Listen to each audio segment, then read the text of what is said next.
Vidas negras importam. Limite. Adão Ventura. Quando a palavra apodrece num corredor de sílabas intangíveis, e quando a palavra mofa num canto cárcere, no cansaço diário, quando a palavra assume o fosco ou o incolor da hipocrisia, e quando a palavra é fuga em sua própria armadura, quando a palavra é furada em sua própria, a palavra tem vestimenta nua, desincorporada. Limite. Adão Ventura. Salve! Meu nome é Plínio Camilo. Eu tenho aqui hoje, né, para oferecer primeiro essa nossa conversa para o Oswaldo Faustino, o Haroldo de Oliveira, o Rodrigo Machado e a minha querida Miriam B. E hoje eu tenho o prazer, né, de conversar com Natalino Oliveira. Salve, Natalino! Bem-vindo, querido! Salve! Muito obrigado, Plínio. Salve, axé aí, uma boa tarde para todo mundo, um bom dia, uma boa noite. Bons caminhos a todos nós, sempre. É isso Querido aí. Natalino, por gentileza, se apresente, por favor, querido. Então, vou me apresentar, só que antes eu quero, né, pedir a benção aí aos meus mais velhos, meus mais novos, e dizer que eu me chamo Natalino, eu sou poeta, né, também sou professor de língua portuguesa e literatura. Além de escrever textos poéticos, eu escrevo também crônicas, contos. Ainda não consegui escrever um romance, embora eu tenha rascunhado algumas coisas, né? E também tem uma caminhada dentro da crítica literária, né? Da escrita também, da teoria da literatura também. Beleza, querido, mas conta pra mim, você tá onde nesse Brasil todo, nessa tarde, noite e manhã? Eu atualmente estou morando em Muriaé, né? É a cidade aqui que fica na região da Zona da Mata Mineira, mas eu sou natural de Belo Horizonte, nasci em Belo Horizonte e vivi a minha infância e a minha adolescência, até uma pequena parte da minha vida adulta em Belo Horizonte, né? Faz uns 15 anos que eu saí de Belo Horizonte. Certo, certo, certo. Então é isso, por onde versa a sua literatura, ou melhor, por onde versa seus estudos, seu olhar para essa literatura, ou principalmente para a literatura negro-brasileira?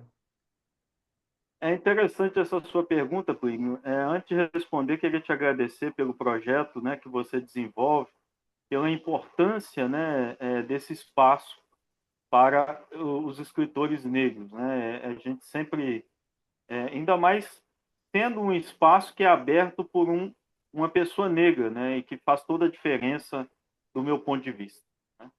Então, assim, muito obrigado pela sua disponibilidade, pela sua, né, generosidade. A minha poética, ela é até interessante, né, a pergunta que você faz, porque é, uma vez uma pessoa, que eu não vou dizer o nome, mas uma pessoa de minha estima pessoal, e uma pessoa assim que eu tenho uma grande consideração, certa vez ao ler, né, a minha literatura, eu ouvi dessa pessoa a seguinte opinião, que a minha literatura não parecia literatura de negro, né?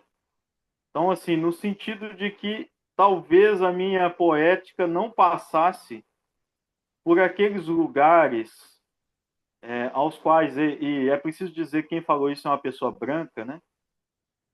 Geralmente uma pessoa negra não iria dizer isso, mas a minha literatura não passa por aqueles lugares estereotipados aos quais a literatura de pessoas negras é aprisionada, né? Eu até falo de racismo, eu falo de todas as nossas dores, a diferença é que eu não foco nelas, né? Até porque são dores, né? São coisas que nos machucam e, e eu me preocupo muito em falar do amor, mas não do amor de uma forma dramática, né? Aquele amor que mata, aquele amor que morre, aquele amor que tem o envolvimento com tráfico de drogas, né? Essas coisas às quais constantemente nós, pessoas negras, somos relacionados, né? Porque isso não é uma verdade. Isso para mim Não, é uma mentira e passa pelo viés do racismo, né? Então, falar que as nossas sensibilidades elas sempre são marcadas por esses lugares comuns de violência, isso é pensar de forma racista, no não, meu ponto de vista. e não, e é justo. E nos cercar, é uma branco, é isso que é interessante falar, é uma branca estereotipação da nossa literatura.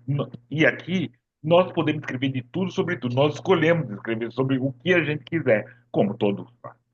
E nunca pensar e nunca acreditar que o não falar do racismo é universal. A gente pode falar do que a gente quiser. E na intensidade que a gente quiser. E conforme for a ideia. Isso tudo é literatura. Por quê?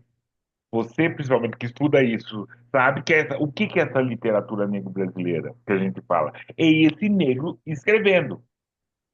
Porque literatura negro-brasileira não é o que o Jorge Amado escreveu, não é o que, é o que o outro escreveu. Ah, porque o Bernardo Guimarães falou sobre escravizaura, não é literatura negra? Não, não é negro. O que o Kut fala é o negro na primeira pessoa, ele sendo o autor, a autora. É isso que é literatura negra. E a gente pode falar de tudo. A gente está vendo isso. É legal isso Perfeito. você colocar, porque é sempre bom demarcar. Nós não somos monotemáticos. A gente fala sobre tudo, e intensidades variadas, por isso tem essa coisa. Somos todos negros, mas por sorte não somos iguais. Por benço somos do mesmo quilombo. Exatamente, Plínio. É exatamente o que eu penso. E além de não sermos monotemáticos, nós também não somos essa coisa assim que é ou A ou B, né? Essa coisa de maniqueísta, né? Nós trabalhamos com a multiplicidade, né? Isso vem até mesmo das nossas raízes ancestrais, né? Essa coisa de trabalhar com essa dualidade é uma coisa do branco, é uma coisa eurocentrada, né? Nós não somos esse tipo de povo. Total, total, porque principalmente, desculpa estar interrompendo, principalmente na ideia de que tudo bem, querido. Tô te ouvindo. Ah, tá, é que Oi? travou aqui. Desculpa. Ah, tá. Mas principalmente pensando assim, que a África, de onde os nossos mais velhos vieram, não é una, são diversas. Hoje só tem 54 Ah, países. Mas se você for contar todas as etnias e todas as tribos, somos milhares.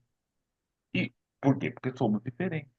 Temos olhares diferentes, temos cores complementares, temos essa proximidade dessa cor da pele, né? Ou principalmente os nossos que vieram sequestrados para cá, têm essa proximidade de termos vindo sequestrados, né? Não foi para turismo. Então somos variados mesmo na intensidade, no olhar, tá? A escrita de um negro, e aqui está provado, é interessante sempre falar, é importante sempre falar, principalmente, espero estar tendo novos espectadores, a a escrita do negro paulista é diferente da escrita do negro do Mato Grosso. A escrita da negra de São Luís é diferente da escrita da negra de Teresina ou de Florianópolis.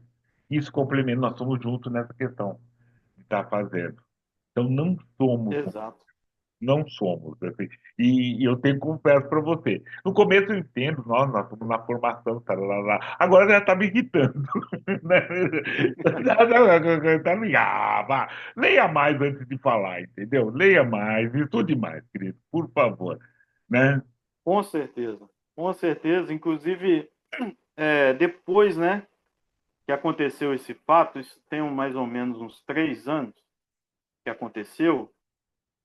E aí, mais recentemente, eu fui ver aquele filme, né? Tem um filme que chama Ficção Americana, não sei se você já viu, que é muito interessante também, que trabalha com isso também, né? Que o cara, ele é um escritor mas ele quer escrever sobre filosofia, sobre uma coisa mais genérica, né? E aí o livro dele, enquanto autor, é colocado na biblioteca, lá na livraria, na parte dedicada a autores brancos, né? E aí ele fica muito chateado com aquilo, né? E ele resolve escrever um romance extremamente estereotipado, com todas aquelas relações que fazem, né, as nossas existências negras, e o romance vira um tremendo sucesso, né?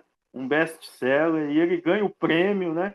E aí que ele fica mais revoltado ainda com aquela situação, né? Então, eu acho muito interessante isso, né? Mas a minha poética, sim, ela tem a gente não pode falar religiosidade, né? Porque seria diminuir muito aquilo que é, né? As nossas culturas ancestrais, as nossas cosmogonias ancestrais. Então, para que as pessoas entendam, né? Eu vou usar esse termo religiosidade com muito cuidado aqui, né? Mas as nossas religiosidades, as nossas culturas de matriz africana, elas estão presentes na minha literatura de uma forma muito pungente. Além disso, tem sim questões relacionadas à dor do racismo, sim, tem questão de violência, mas sempre que isso me aflige de uma forma que é quase impossível de não transparecer no poema, né? Então aparece, mas não é o meu foco. Eu não quero escrever sobre isso, mas é que a realidade ela me impele em alguns momentos trazer isso na minha literatura, né? Então, quando a dor ela é muito forte, aí acaba que eu escrevo sobre essas dores. Não, querido, você está levantando a bola e só sobra a gente pedir né, que você mostre alguma coisa para gente, por favor. Ótimo. Então eu vou começar então com alguns poemas que são voltados para a questão dessa unidade de participar de um livro esgotado. Acho que nem vai ter mais, né? Que é esse livro aqui, que é muito bonita essa antologia aqui, que se chama Fio de Contas. É uma coletânea poética do Orum Aie. Então foi publicado pela editora Lampejo, e essa editora ela não publica mais. Eu não sei se em algum momento ela volta a publicar, espero que sim, porque eram livros de extrema qualidade, né? E são só livros relacionados aos orixás. E aí o primeiro poema do livro, eu tive a grata surpresa de ser um poema que eu escrevi, que é para abrir aqui a nossa conversa, é um poema sobre Exu, né?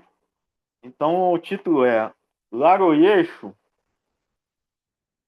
entre o tudo e o nada, entre o nada e o tudo, entre dois caminhos, há sempre encruzilhada. Sem ele, sem oferendar ele, ninguém faz caçada, não se nasce, não se cresce, não floresce. É Exu que gira a roda do mundo, é Exu que nos liga ao sagrado, a boca que tudo come, o que nada quer, tudo tem. Eu não ando só de jeito nenhum. Ele é poderoso e caminha comigo. Laroeixo. É bom, né? É bom começar com a boca que tudo come. Com certeza, e foi pedir para ele abrir caminho. E outra questão é legal, se você me permite, Nathalie, né, falar assim, as nossas profissões, ou quando nós professamos, ou quando a gente poetiza ou proseia, a gente proseia porque queremos, não queremos convencer ninguém. Não estamos fazendo em nenhum momento conversão. Conversão é o outro lado. Você vem. Quer Exato, quilombar, exato. perfeito. Quer quilombar? Venha. Eu não vou, não vamos fazer isso. Então é entender isso. Só que é o processo. Como eu entendo que o outro fala, Exatamente. vai com Deus, eu aceito. Eu aceito porque é um pedido, é uma direita, é uma coisa, tá. Vai com isso, eu posso devolver. E não estou querendo ver, como espero que você não queira que conversa. Querido, o começo da sua conversa, falando disso, de você querer, me lembrou um poema do Solano Trindade que eu vou pedir para poder declamar. Porque é para que todos nós entendamos que a gente tem o que fazer, a gente quer o que fazer, cada um vai fazer em cima disso. Que é o Perfeito. Gravata Colorida do Solano Trindade. Quando eu tiver bastante pão para meus filhos, para minha amada, para meus amigos e para meus vizinhos, quando eu tiver livros para ler, então comprarei uma gravata colorida, larga, bonita, e darei um laço perfeito. Ficarei mostrando a minha gravata colorida a todos que gostam de gente gravatada. Né? Essas profissões, né, que a gente faz, né, que a gente está fazendo, como o Natalino, né, fez a dele e nós fazemos a nossa, vocês entendem. Por gentileza, continue, querido. Gostei demais de você trazer Solano Trindade, que para nós, poetas, é um grande mestre, né? E é exatamente isso, né? É, a li- eu acredito que a literatura negro-brasileira, ela tem isso que você falou, né? Que é essa multiplicidade de olhares, né? Esse não aprisionamento, né? E você falou muito bem aí da questão das nossas culturas ancestrais, essa cultura que nos liga ao sagrado, né? Quando a gente pensa nas nossas matrizes, né? Nas nossas culturas de matriz africanas, não só não tem essa busca por novos fiéis, digamos assim, como também não é uma coisa muito fácil assim, né? Aliás, é o contrário, é muito difícil você seguir um banda, um candomblé, né? Porque tem as exigências embora qualquer pessoa, né, seja livre para qualquer pessoa seguir e praticar, mas são culturas da prática mesmo, né? Por isso é prática, não é só uma questão simplesmente de fé e você ficar esperando, né? É uma coisa prática. E isso tem muito a ver com a poesia também. Porque eu acredito numa literatura engajada, sabe, Twin? Mas não engajada do jeito europeu. Não essa coisa de eu produzir uma poesia pensando em convencer pessoas de que o caminho que eu estou pensando ali é o mais correto, né? De que as nossas culturas elas são importantes e interessantes. Isso aí não há dúvidas, né? Basta a pessoa ter um, uma, uma capacidade para enxergar isso, mas a literatura, para mim, ela não tem esse viés de convencer, de levar as pessoas a acreditarem naquilo que eu penso. Ainda assim, eu penso numa literatura engajada. Engajada no sentido de produzir na pessoa uma reflexão, né? Que ela possa ler um poema meu e, quem sabe, questionar o seu posicionamento perante algumas coisas, né, da vida. Até mesmo em relação ao amor, né? O amor que as pessoas veem de uma forma muito romântica, né? É preciso questionar esse romantismo, e esse romantismo também não é uma prisão. Quantas pessoas permanecem em relacionamentos tóxicos apenas pela crença nessa coisa romântica, de que nós temos a responsabilidade de transformar as pessoas pelo amor. Isso é muito pesado. É muito pesado. Eu acho que, principalmente para as mulheres, né, embora esteja falando aqui, né, de algo que eu conheço apenas lendo e observando, né? Não é a minha vivência enquanto, né, eu sou um homem negro, né? Então não tenho essa vivência, mas é o que eu percebo é que essas estruturas românticas elas afetam principalmente as mulheres, né? Que desde de bem novinhas são treinadas com essa responsabilidade, né? Basta lembrar da história da princesa e do sapo, que é terrível, né? Essa responsabilidade que passam para a mulher de transformar o sapo num príncipe, né? Então, eu tenho muito medo de escrever algo assim. Então, estou sempre policiando a minha literatura também para não aprisionar, né? Não colocar a gente nesses lugares que depois fica muito difícil de sair. Às vezes a pessoa vai ter que até buscar uma terapia para poder trabalhar isso, né? Não, e não é essa a intenção, né? A intenção, eu gosto dessa questão dessa fala, dessa. E aí você fala da sua poética, eu falo muito mais dessa nossa escrita engajada, né? Ela é engajada, ela não é o diletante por escrever, né? E é ela tem um engajamento. Eu posso não concordar, eu posso não querer para mim, mas tem. E é o É, interessante, a poética está nesse engajamento. A gente está preocupado, assim. Ela tem. É aquela história. É interessante dela ser boa para hoje, mas ela também ser boa para amanhã, né? É boa para a semana. E é para a com vida, certeza. para vida. Então é essa a ideia da nossa poética. Você refletir sobre o hoje, sobre o amanhã e ter um ponto de vista sobre o ontem. É isso. Continue, por gentileza. Eu me preocupa muito isso aí, tudo que você trouxe, né? E concordo contigo, assim, que a literatura negra brasileira, ela é por si só engajada. Até porque, Plínio, as nossas existências, elas estão constantemente em risco, né? Então, a gente nunca sai à rua de uma forma assim, sem se preocupar com nada. A gente sempre está olhando, a gente sempre está prestando atenção nos lugares que a gente está passando. Nós sempre estamos em estado de alerta.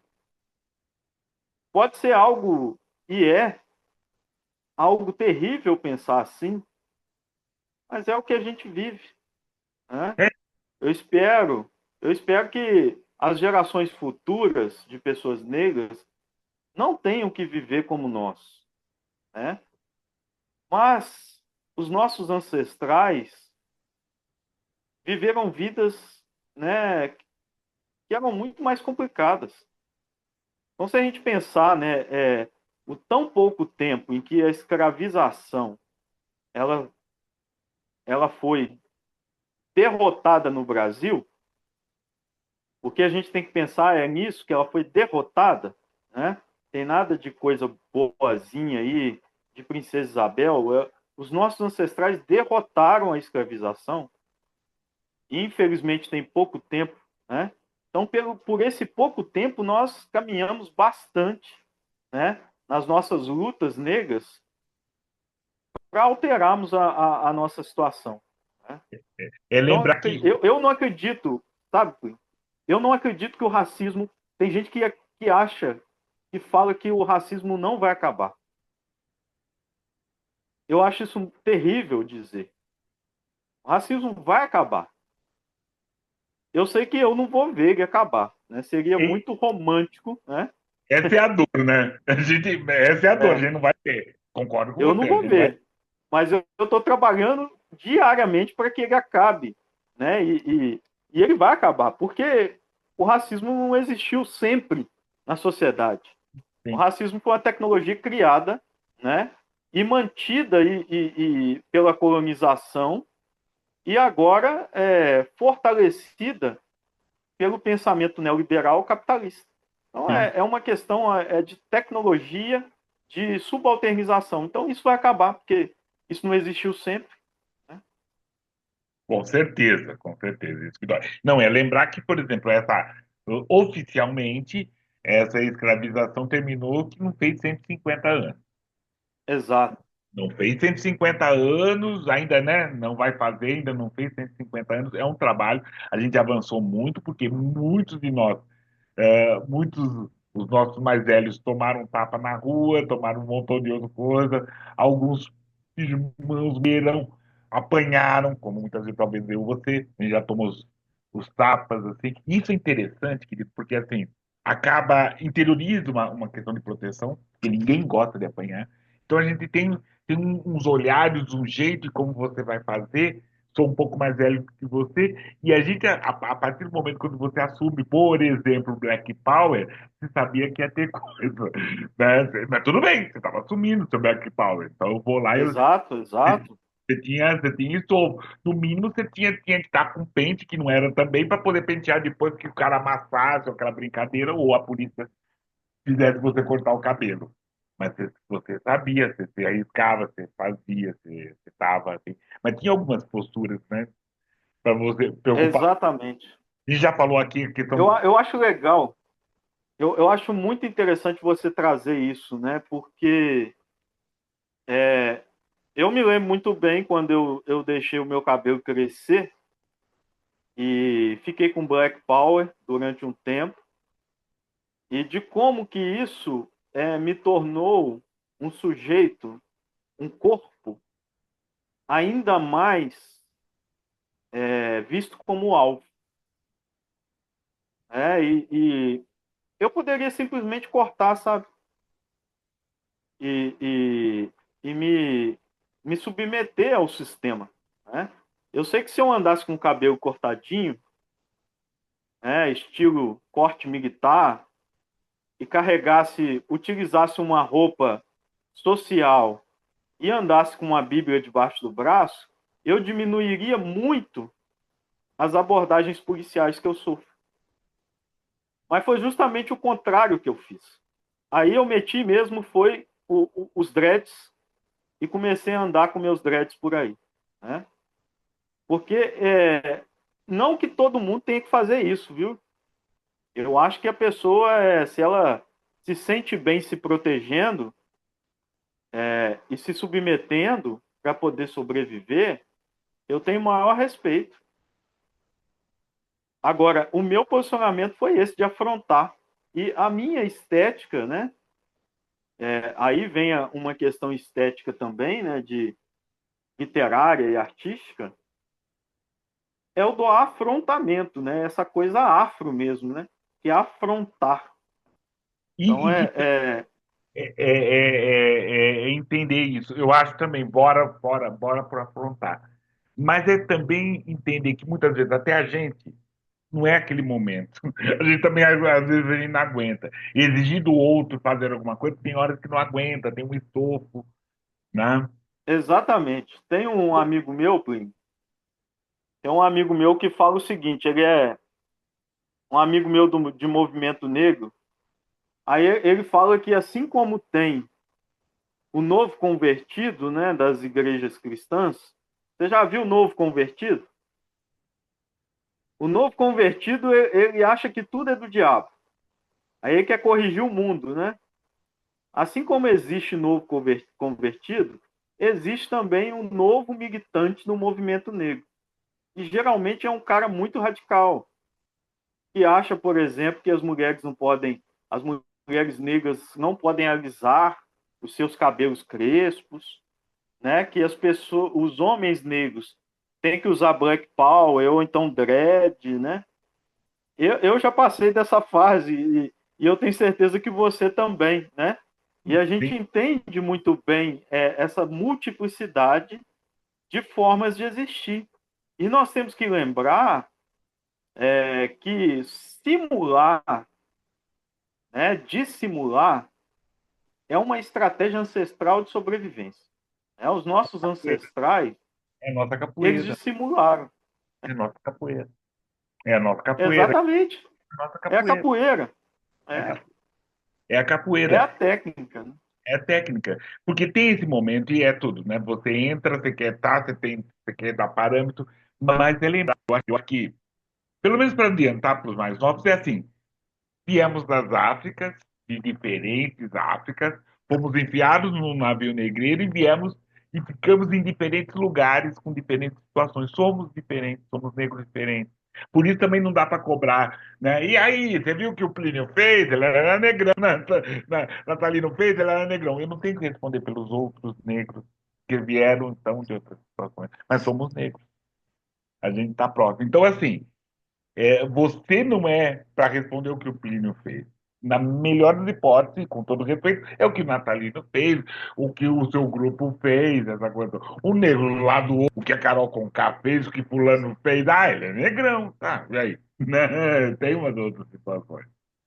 Então tem que É, ter esse. é, é legal o que você traz aí, porque a gente pode fazer uma reflexão, né, que eu geralmente faço, né? Geralmente eles nos unem, generalizam quando a gente erra, né? Na diversidade. É. Então aí eles pegam lá um exemplo de uma pessoa que errou, né, e que tomou uma atitude que o Plínio considera uma atitude não adequada e eu também considero. E aí pegam essa ação e generalizam. Olha lá como que eles são, né? Olha como Agora, vocês são. Olha como vocês são. é, Ó. mas eles não generalizam nunca os brancos. É. Os E nem brancos, os nossos ganhos. Nem os nossos ganhos também. Olha, você vê como é, vocês ganharam lá. Entendeu? É isso. exatamente, né? É, é isso. Quando a gente ganha, a gente vira herói. Essa ideia do herói, ela é completamente contrária aos nossos valores epistemológicos ancestrais. Né? Aquela coisa, né, do. Como é que é, gente, o nome do. Benedito, né? O Benedito é um exemplo fantástico, né? O Benedito era um líder contra colonial e contra a escravidão, que ele ia até as fazendas libertar as pessoas negras escravizadas. Ele bolou uma estratégia fascinante que nos ensina como nós somos contrários à ideia de heroísmo, de protagonismo. Porque o Benedito, ele colocava várias pessoas negras, vários homens negros, vestidos exatamente como ele se vestia, para atacar outras fazendas. É daí que vem aquela expressão. Mas será o Benedito? Né? Porque o Benedito atacava várias fazendas ao mesmo tempo. E até mesmo depois, quando os escravocratas conseguiram aprisionar Benedito e matar Benedito, assassinar Benedito, outros Beneditos já estavam feitos. Então ele continuou lutando contra a escravização, mesmo depois de assassinado. Né? Então, essa é a nossa cultura ancestral. Não é uma cultura de protagonismo. É uma cultura, né, de uma luta ancestral e coletiva contra colonial, contra o racismo atualmente, né, contra a escravização no passado. Com certeza. Querido, eu vou pedir uma licença também para falar dos mais velhos com você, peço licença, Excelente. e lembrar, né, para todas e todos aqui, ó, vamos lá, vamos fazer, vamos compartilhar essa ideia, vamos falar sobre essas nossas coisas. É importante que a gente fale, que a gente traga essas questões. E hoje vamos falar de um ancestral que está aí, está nos guiando, né? Tomara que sejamos Oswaldo também, é Oswaldo Faustino. Nasceu aqui perto, né, em Marim, região da região metropolitana de São Paulo, e vive desde a infância. Jornalista desde 1976, atuou no rádio, TV, revistas, jornais, Folha, Estado, trabalhou, foi repórter por mais de 26 anos. Também editor de cultura do Diário Popular, né, entre 1985 e 1990. integra o COGIRA, que é a Comissão de Jornalistas pela Igualdade Racial dos Sindicatos dos Jornalistas, né? São Paulo é colaborador, foi colaborador de diversas revistas e produz, né? Escreve, é ator também, trabalhou na TV da gente, né? Com o Netinho de Paula, é um contador de história, coautor da Cor do Sucesso, A Menina que Viu o Brasil, Luana é a Asa da Liberdade, vários escritos, várias questões, né? E fala sobre essa literatura negro-brasileira, sobre nós, né, negros, nós negras escrevendo e sendo também, né? Estamos juntos nesse acompanhamento. Oswaldo Faustino, a gente vai falar mais dele, mas esse foi só um primeiro passo. E aquele pedido, né, para todos e todas aqui, né? Assinem o canal, deixe seus comentários. É importante, porque quanto mais comentarem, mais esse canal vai poder ver pessoas. E é interessante essa conversa. E é isso, querido. Por gentileza, continue. Por favor. Aí, Oswaldo Faustino, peça a bênção a ele também, né? Todos, né? É um querido. É. É um querido. É um querido. E eu gostei muito do título, né? Notas de escurecimento, e de você colocar o símbolo de Sankofa, né? Esse símbolo que tem essa coisa do resgate, né? Então é fundamental, né? Porque o Sankofa, ele não está preso no passado, na verdade ele é um símbolo do futuro. É porque o futuro, para a nossa ancestralidade, para o nosso povo negro, e também para o povo indígena do nosso país, né? Eu já ouvi o Ailton Krenak falando sobre isso. O futuro é ancestral. Então, sem ancestralidade, sem a gente render homenagens e valorizar a ancestralidade, nós não teremos futuro, né? Pode esquecer. Plínio, eu tive a felicidade muito grande de ter participado de duas edições do Cadernos Negros, né? Então, essa edição aqui, maravilhosa, né? Do Cadernos Negros, o volume 45, eu estou nela. E é uma alegria, uma honra enorme poder fazer parte, né? O Cadernos Negros é uma publicação aí do Quilombo hoje que já tem uma história que eu não ajudei a construir, eu estou só fazendo parte dela, né? Eu não ajudei lá no início. É preciso lembrar que vieram pessoas antes de mim para abrir esse caminho, né? E eu estou seguindo nele. Mas tem uma coisa muito interessante nos cadernos negros, é que é extremamente difícil publicar nos cadernos negros, na minha opinião.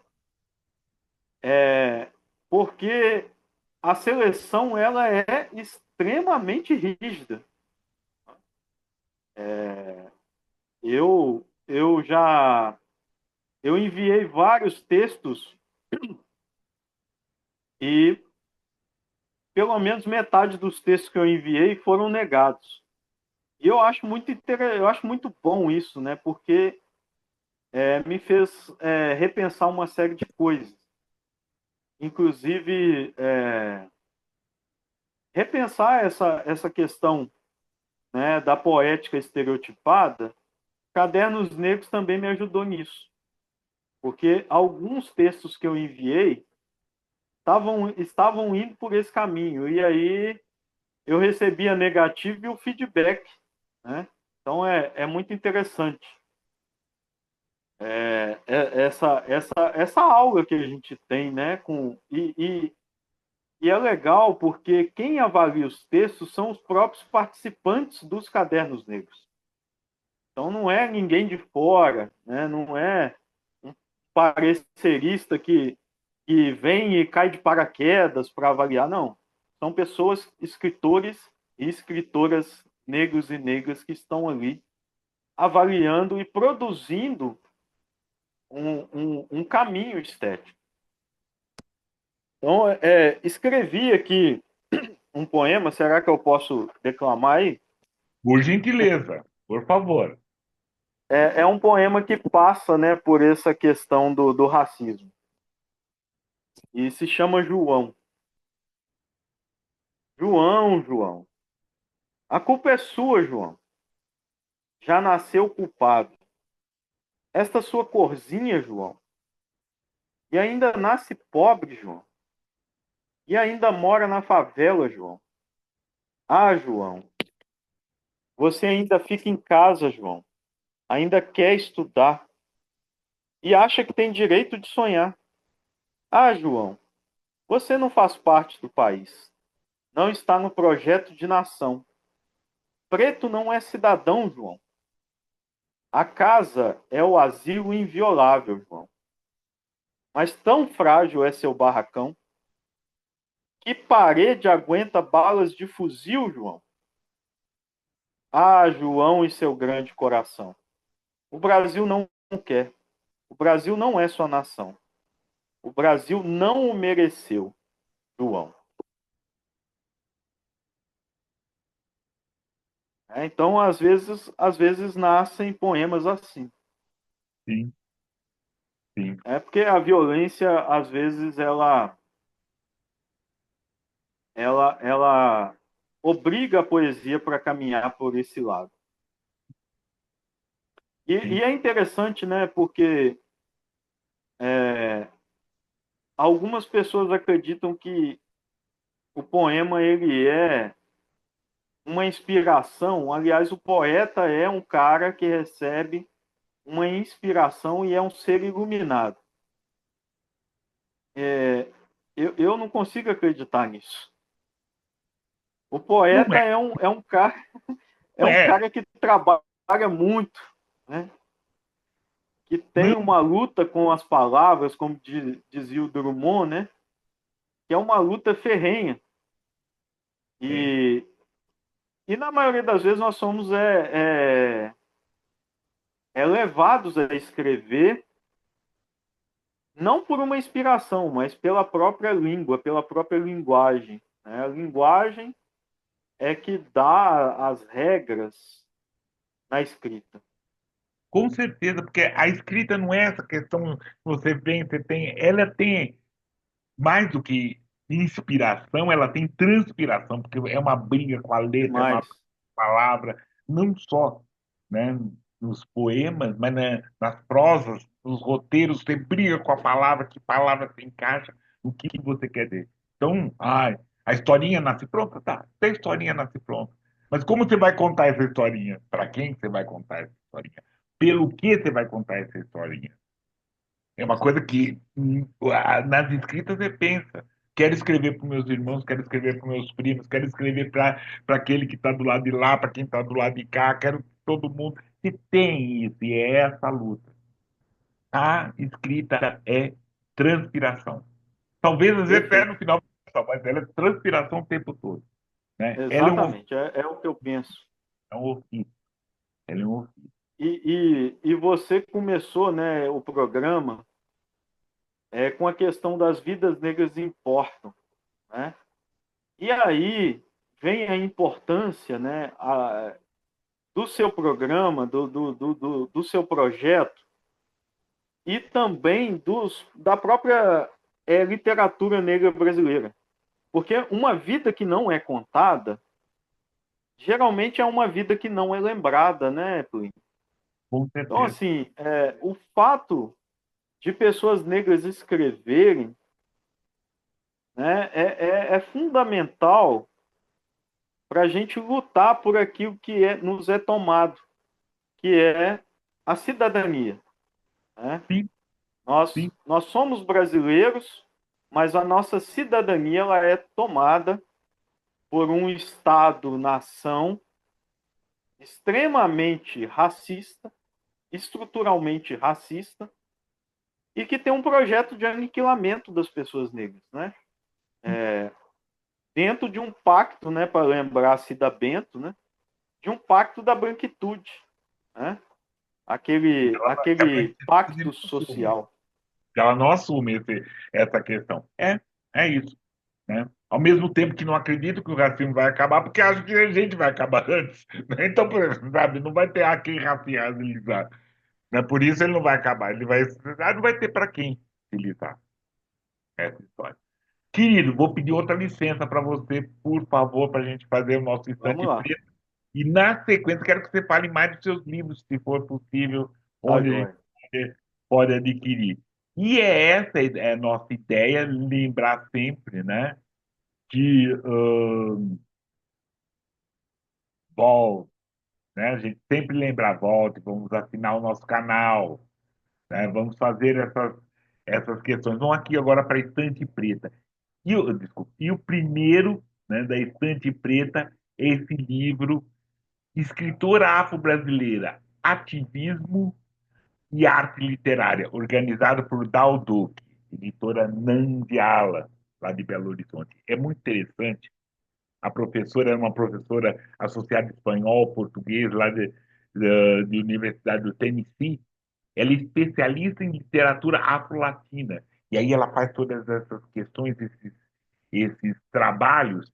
E aí ela fez essa proposta, né?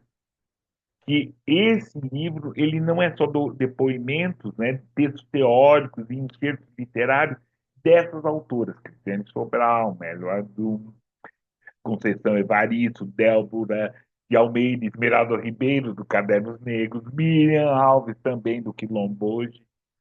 Então, não é só um livro sobre elas, é um livro com elas, trazendo cada uma, trazendo sua especialidade,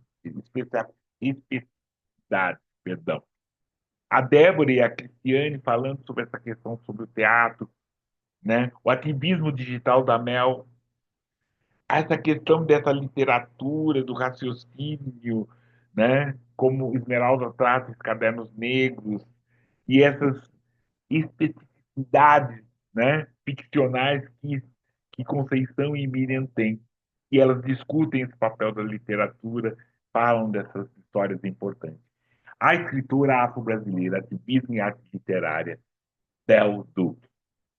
O livro seguinte também é falando sobre escritos negros, né, do Tom Farias, né, que é uma coletânea de 78 textos de críticas que o Tom Farias faz e foi feito pela editora Malê.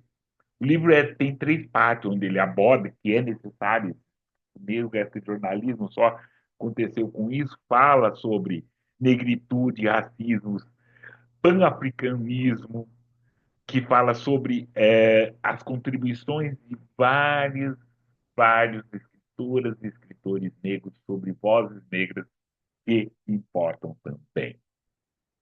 Tom Faria, Escritos Negros, Crítica e Jornalismo Literário.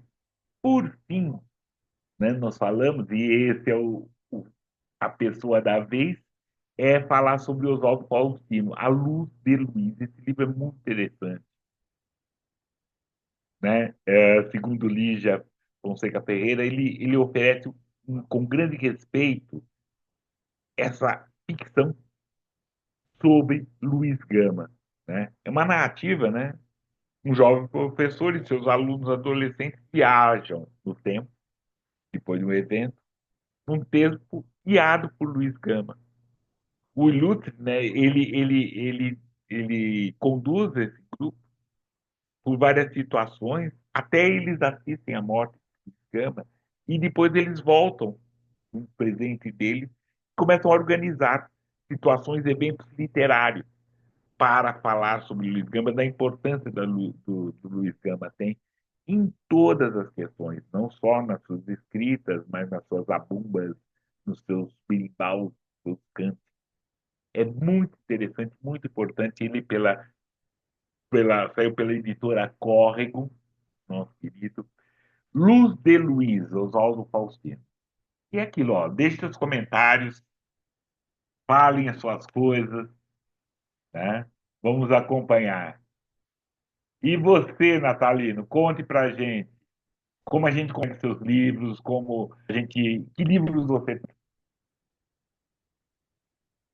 Então, Plínio, eu comecei, o primeiro livro que eu publiquei, assim, se chama Rareza. E é tão rareza que ele está extremamente raro agora de encontrar, mas eu acho que procurando no Google é possível achar algum. Ou então na estante virtual, eu acho que acha também, né, o Rareza. Não, Rareza e é esse livro nós falamos em programas passados, nessa temporada, sobre ele. A gente falou sobre ele e deu as indicações dele.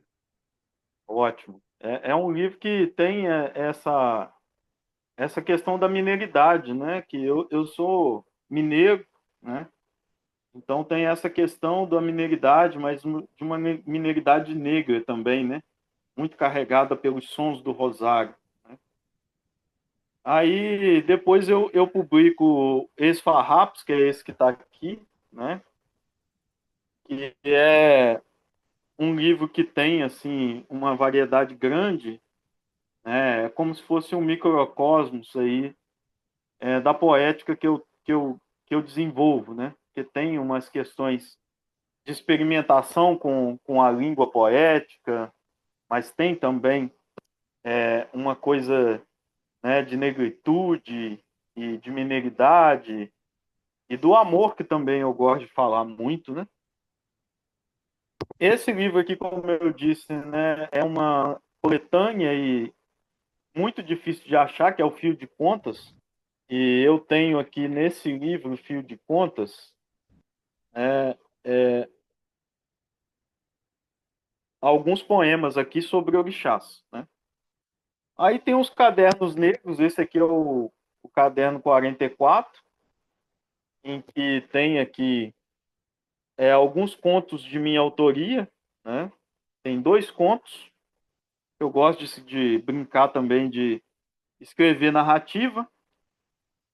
Tem o Cadernos Negros, volume 45, que é de poemas. Aí nesse aqui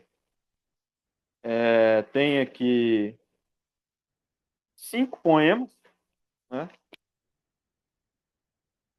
Esse livro.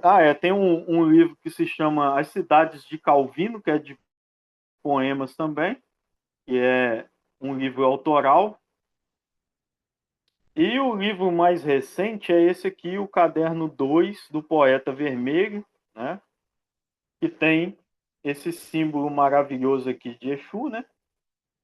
E, e é um livro que eu gosto muito também, até pela cor do livro, pelos poemas que estão aqui também, que são bem carregados por essa coisa vermelha, né? Eu gosto muito da cor, né? Da cor vermelha. Juntando com preto, então, fica melhor ainda, porque aí me lembra de Exu, né? Então, não é à toa que Exu carrega essas cores. São cores que maravilhosas, né? O vermelho e o preto, né? E também eu tenho contos publicados nesse volume aqui do prêmio do Off Flip, né? Que é um prêmio do Festival Literário de Paraty. Aqui são contos e esse aqui são de crônicas e também tem algumas crônicas que eu escrevi, né? Eu escrevi crônicas e gosto de escrever crônicas, mas antes eu escrevia mais porque eu participava de um jornal, então eu escrevia quase que diariamente, uma crônica por dia. E, mas isso me dava muita angústia, né? Eu tinha que escrever, eu tinha a obrigação de escrever, e aí algumas vezes eu não sabia o que eu ia escrever. Aí eu escrevia sobre não escrever, ou sobre não ter o que escrever, né? Então é bem interessante isso também, né?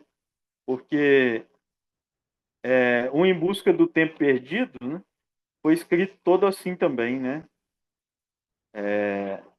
Sobre a angústia de não escrever.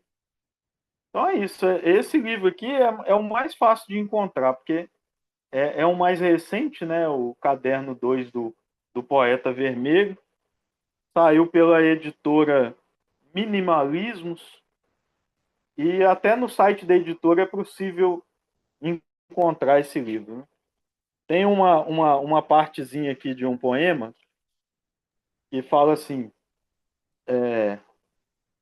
Baco até pode ter pisado as uvas, mas quem realmente fermentou o vinho foi Exu, Com certeza, com certeza. Né? Boa. né? Pode até ele ter pisado. Né? Mas quem falou que aquilo faz uva e quem fermentou foi. É, Não foi isso. o princípio, né? O É, princípio que fermenta as coisas é Exu, não tem outro, beleza. né? E é isso. Vamos aqui, estamos nesses momentos nossos finais aqui, né? Agradecer a todos e todas aí que estão fazendo assim. Lembrar, né, que é importante aqui ter os nossos comentários, aprofundar os nossos comentários, né? Trazer essas informações, trazer essas coisas assim. E vamos, hoje, estamos com alguns problemas técnicos, mas estamos superando sempre. Legal, tá mais devagar, até peço desculpa para todas e todos assim. E nessa sugestão da gente ver, lembrando que essa conversa nós oferecemos para o Haroldo de Oliveira, a querida Miriam Vieira, Rodrigo Machado, e essa conversa com o Oswaldo Faustino, que é interessante lembrar que foi durante a pandemia ele nunca tinha se visto, ele aceitou o convite, ele topou o convite, a gente conversou, né? Foi muito bom ele contando, ele é um contador de história fascinante. Por favor, vejam, assistam. E é isso, querido. Agradeço a sua gentileza, a sua paciência. O Natalino fez vários ajustes para poder estar, a gente estar falando. Brilhante, aí meus comentários. Adorei o texto, o título Esparrado.